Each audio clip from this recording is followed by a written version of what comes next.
मकसद हो अगर तरबियत लाल बदख्शां,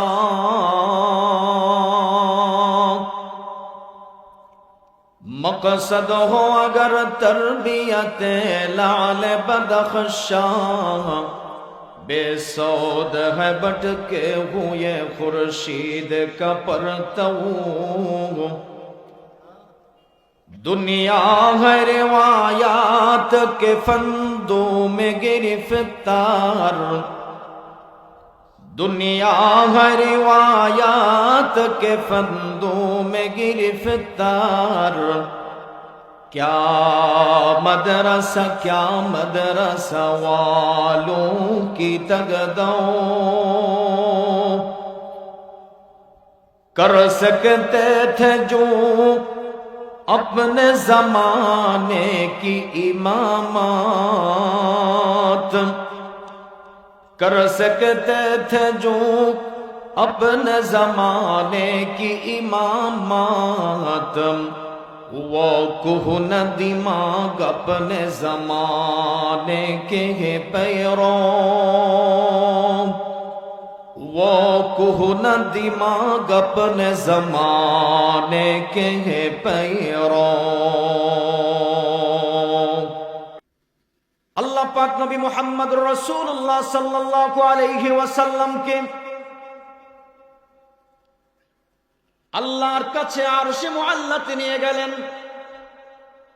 আল্লাহ পাক ওখানে নিয়ে নবীকে বিশেষ সাক্ষাৎ দান করলেন, নবীকে দিদার দান করলেন। আল্লাহ কোন নবীকে এইভাবে আরশে মুআল্লাতে নিয়ে কাউকে তার দিদারটা নসিব করেননি। একমাত্র নবী মুহাম্মদুর রাসূলুল্লাহ সাল্লাল্লাহু আলাইহি ওয়াসাল্লামকে আল্লাহ পাক এই গৌরব আর মর্যাদাটা দান করেছি। আল্লাহ রাব্বুল আলামিন যখন নবীর সেই গৌরবময় সফরের বিবরণটা কোরআনে কারীমের মধ্যে দিলেন, সূরাতুল ইসরার মধ্যে আল্লাহ পাক নবীর সেই গৌরবময় সফরের বিবরণটা যেখানে দিলেন, সেখানে আল্লাহ পাক নবীর পরিচয়টা নবী বলে না দিয়ে আল্লাহর গোলাম বলে নবীর পরিচয়টা আল্লাহ তুলে ধরেছি।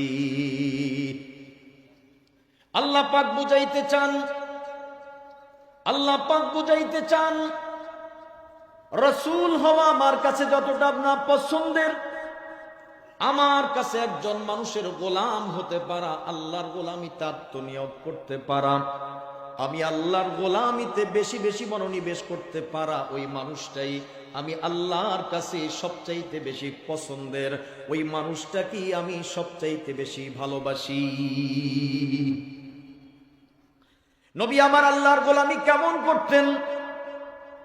মুসলিম শরীফের রিওয়ায়াত, আম্মা জান হযরত আয়েশা সিদ্দিকা রাদিয়াল্লাহু তাআলা আনহা বলেন, রাতের বেলা আল্লাহর নবীর সঙ্গে একই বিছানায় ঘুমাইলাম। রাতের বেলা হঠাৎ গভীর রাতে যখন ঘুমটা ভাঙল, বিছানার মধ্যে তালাশ করে নবীজিকে পেলাম না। আমি একা বিছানার মধ্যে একসাথে শুইলাম, নবীজি কোথায় গেলেন? অন্ধকারের মধ্যেই তালাশ করতে লাগলাম, খুঁজে ফিরতে লাগলাম। খুঁজতে খুঁজতে অন্ধকারের মধ্যে আমার হাত পড়ে গেল আল্লাহ নবীর কদম মোবারকে। নবীর কদমের মধ্যে আমার হাতটা লাগলো। আম্মা জান বলেন, ওয়াহুমা মানসুবাতান, আল্লাহর নবীর কদম দুইটা খাড়া অবস্থায় ছিল, তার মানে আল্লাহর নবী সেজদারত অবস্থায় ছিলেন। কারণ মানুষ যখন সেজদায় থাকে তখনই তার দুইটা কদম কিন্তু খাড়া অবস্থায় থাকে। মানুষ যখন সেজদায় থাকে ঠিক ওই সময় কিন্তু কদম দুইটা খাড়া থাকে। আম্মা জান আয়েশা সিদ্দিকা রাদিয়াল্লাহু তাআলা আনহা বলেন, আমি অনুভব করলাম নবীজির কদম দুইটা খাড়া, তো আমি ভাবলাম অন্ধকারের মধ্যে নিশ্চয়ই নবীজি সেজদার মধ্যে আছে। আম্মা জান আয়েশা সিদ্দিকা রাদিয়াল্লাহু তাআলা আনহা বলেন, গভীর রাতে আমি যখন ঘুমে বিভোর, সব মানুষেরা ঘুমের বিছানার মধ্যে আরামের ঘুমে বিভোর হয়ে আছে, ঘুমের মজার স্বাদ যখন দুনিয়ার মানুষ নিচ্ছে, ওই আরামের ঘুমের মুহূর্তটা নবী মুহাম্মদুর রাসূলুল্লাহ সাল্লাল্লাহু আলাইহি ওয়াসাল্লাম সেই আরামের ঘুমটাকে বিসর্জন দিয়ে নামাজের মধ্যে দাঁড়িয়ে নামাজের সেজদার মধ্যে গিয়ে আল্লাহর কুদরতি কদমে সেজদা করে করে এক মজার স্বাদ নিচ্ছে। वाकिफ हो अगर लज्जत बेदारी सबसे, वाकिफ हो अगर लज्जत बेदारी सबसे, ऊंची है सुरैया से भी ये खाक पुरस्रार, ऊंची है सुरैया से भी ये खाक पुरस्रार। आगोश में जिसकी वो तजल्ली है कि जिसमें, आगोश में जिसकी वो तजल्ली है कि जिसमें खो जाएंगे अफलाक के सब साबित सैयार, खो जाएंगे अफलाक के सब साबित सैयार। আসলে বন্ধু, রাতের বেলা দুনিয়ার সব মানুষগুলো যখন ঘুমে বিভোর হয়ে থাকে, ঘুমের মজার স্বাদ নিতে থাকেন, ওই মুহূর্তে আল্লাহর কুদরতি কদমে সেজদা করতে পারা কতটা মজার আর তৃপ্তির। ওই মজার স্বাদ যারা একবার লাভ করেছি ওদের কাছে জিজ্ঞাসা করে দেখো কেমন মজা লাগে। দুনিয়ার যত কিছু আছে, অর্থ সম্পদ, ভোগ বিলাস, ওদের কাছে এত মজার নয়। ওদের কাছে মজার হলো গভীর রাত্রে মানুষেরা ঘুমাইলে লুকায়া লুকায়া গোপনে গোপনে আল্লাহর কুদরতি কদমে সেজদা করতে পারা। নবী মুহাম্মদুর রাসূলুল্লাহ সাল্লাল্লাহু আলাইহি ওয়াসাল্লাম গভীর এই রাতে সিজদার মধ্যে পড়ে কি যেন বলতেছেন, গুনগুন আওয়াজগুলো কানে আসে। আম্মা জান হযরতে আয়েশা সিদ্দিকা রাদিয়াল্লাহু তাআলা আনহা বলেন, আমার কৌতূহল জাগলো, দেখি তো আল্লাহর নবী গুনগুন করে আল্লাহর কাছে কি ফরিয়াদ করে, কি নিবেদন করে। কান লাগায়া শুনতে লাগলাম।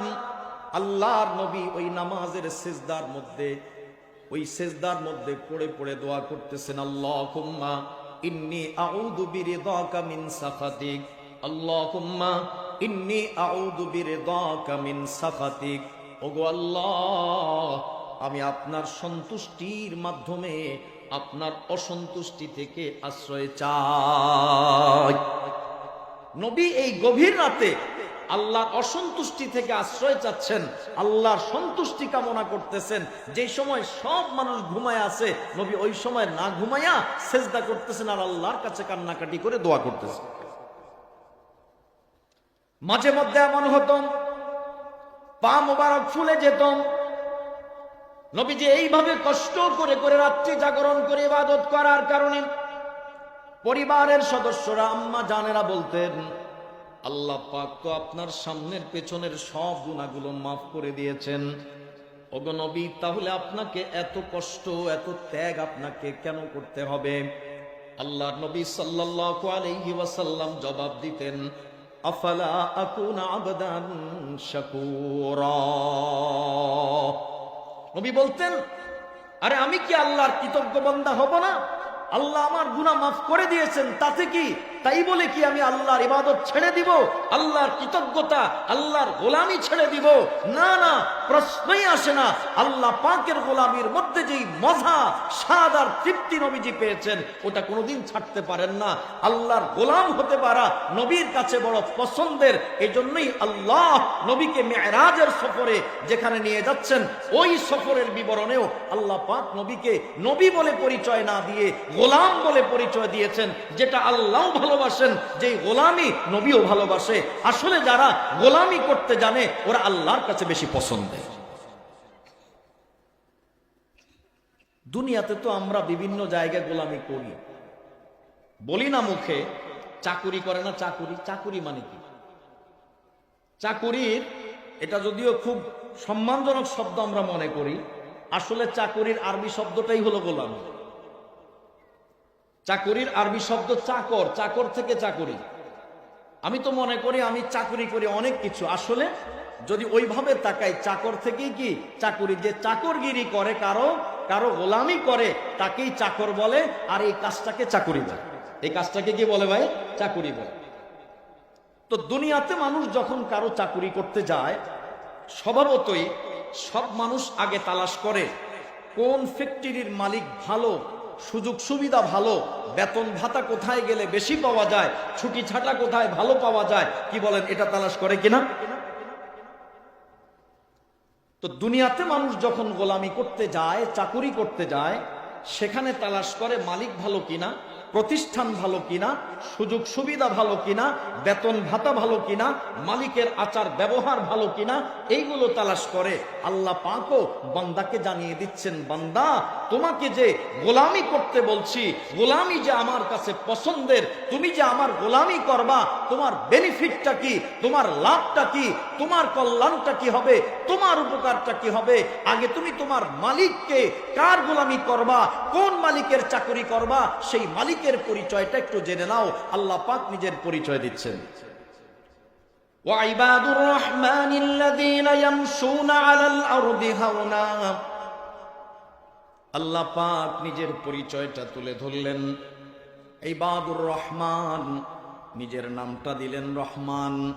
আল্লাহ বুঝাইতে চান, যেই মালিকের গোলামি তোমরা করবা, ওই মালিকের নাম হলো রহমান। মালিকের নাম কি? মালিকের নাম হলো রহমান।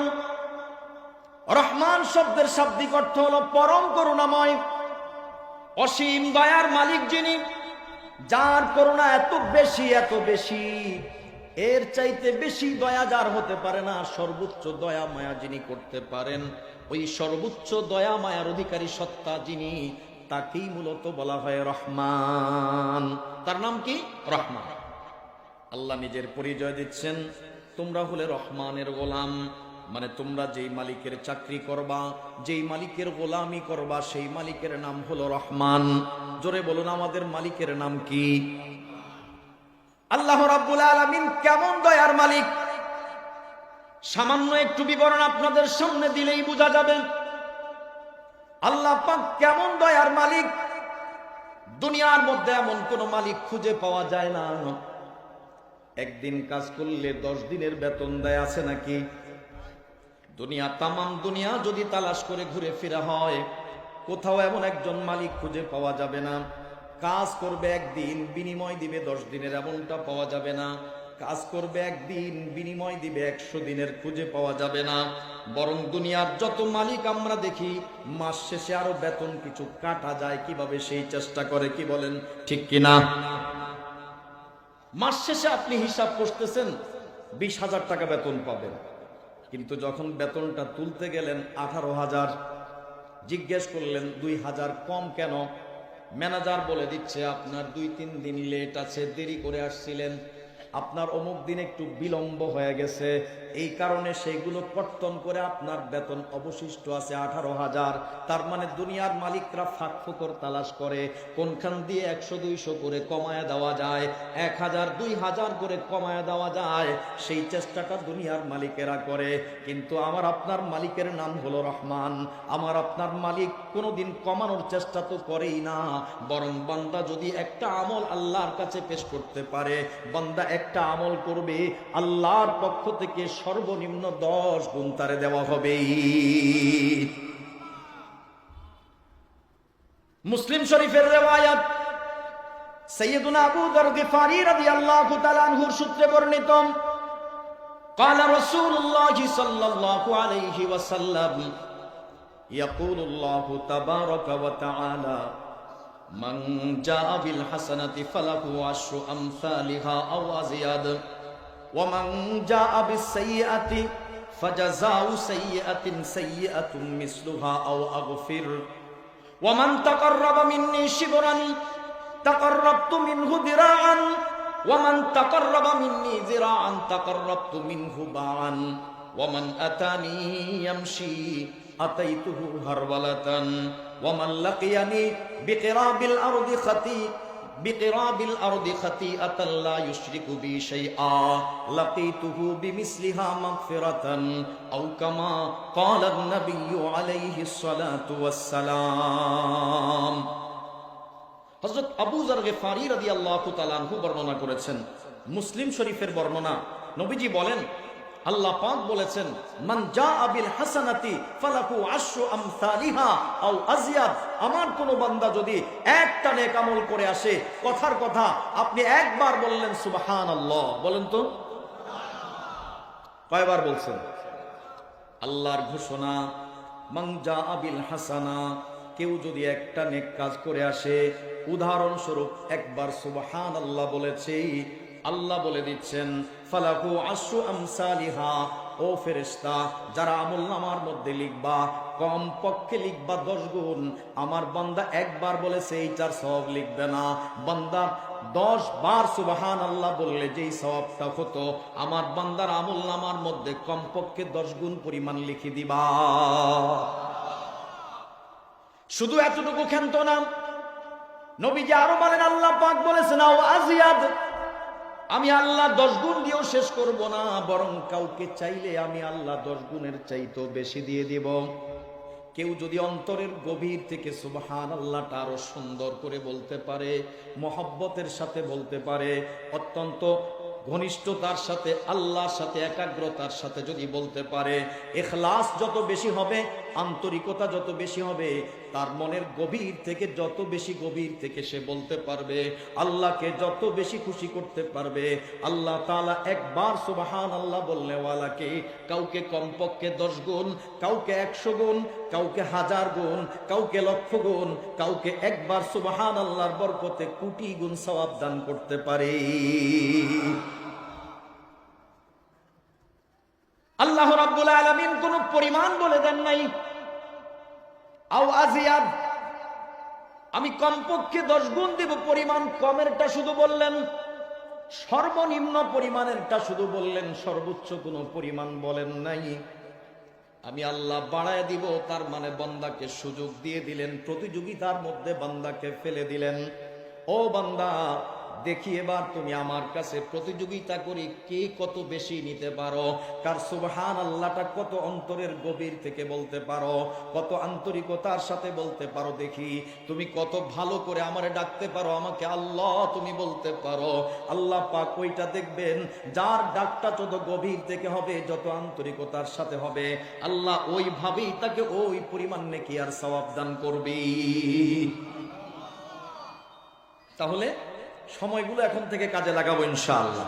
হাঁটতে চলতে সুবহানাল্লাহ সুবহানাল্লাহ, আলহামদুলিল্লাহ আলহামদুলিল্লাহ, লা ইলাহা ইল্লাল্লাহ, এইভাবে হাঁটতে চলতে সুবহানাল্লাহ আলহামদুলিল্লাহ আল্লাহু আকবার সময়টা কাটায় দিব। কাজ করতেছি, হাতে কাজ করতেছি, মুখে আমার তাসবিহটা যদি থাকে, আলাদা কোনো কষ্ট হবে না, আমার কাজও হয়ে যাবে, আর ওইদিকে আমার আমলনামার মধ্যে লক্ষ লক্ষ নেকি আর সওয়াব লেখা হতে থাকবে। এরপরে নবীজি বলেন, ওয়ামান জাআ বিসসাইয়্যাহ, আমার কোন বান্দা যদি কোনো অপরাধ করে ফেলেন, কোন অন্যায় যদি করে ফেলেন, ফাজাযাউ সাইয়্যাতিন সাইয়্যাতুম মিসলুহা আও আগফির, নবী বলেন আল্লাহ পাক ফেরেশতাদেরকে বলে দিচ্ছে, শুনে রাখো, বান্দা যদি গুনাহ করেই ফেলে, অন্যায় যদি আমার বান্দা থেকে হয়েই যায়, শোনো ফেরেশতারা, যেই পরিমাণ করছে ওই পরিমাণ লিখবা। নেকির ক্ষেত্রে যেমন কমপক্ষে 10 গুণ, গুনাহের ক্ষেত্রে কিন্তু এমনটা করবা না। বান্দা যদি একটা গুনাহ করে তো একটাই লিখবা, সর্বোচ্চ, এর চেয়ে বেশি লেখার সুযোগ নাই। গুনাহ একটা করলে কয়টা লিখবে? একটাই লিখবে, বেশি লেখার অনুমতি নাই। তাহলে এই ক্ষেত্রে নিয়মটা দেখেন কত সুন্দর। আল্লাহ বলেন, তাও সবার ক্ষেত্রে লিখবা না, আমি চাইলে কোনো বান্দাকে মাফও করে দিতে পারি। কাজে এমনও হতে পারে বান্দা গুনাহ করেছে কিন্তু মোটেও কিছু লেখা হবে না। मैं उनके सिवा किस पे फिदा हो ये बता दे, ला मुझको देखा उनकी तरह कोई अगर है, मर्दी तेरे हर वक्त जिसे पेश नजर है, बस उसकी ज़ुबान पर ना अगर है ना मगर है। আল্লাহর একজন প্রিয় বান্দা বলছে, ওই আল্লাহ ব্যতীত আমার এত ঘনিষ্ঠ, এত আপন, এত কাছে আর কে আছে, এত হিতাকাঙ্ক্ষী কে আছে যার জন্য আমি আমার জীবন, যৌবন, অর্থ, সম্পদ সবকিছু বিসর্জন দিতে পারি। তালাশ করে দেখেছি একমাত্র সব চাইতে ঘনিষ্ঠ থাকলে কে আছে? আল্লাহ। আল্লাহর নীতিগুলো বড় অবাক করা নীতি। পৃথিবীর কোন মালিক এত সুন্দর নীতি রাখে না।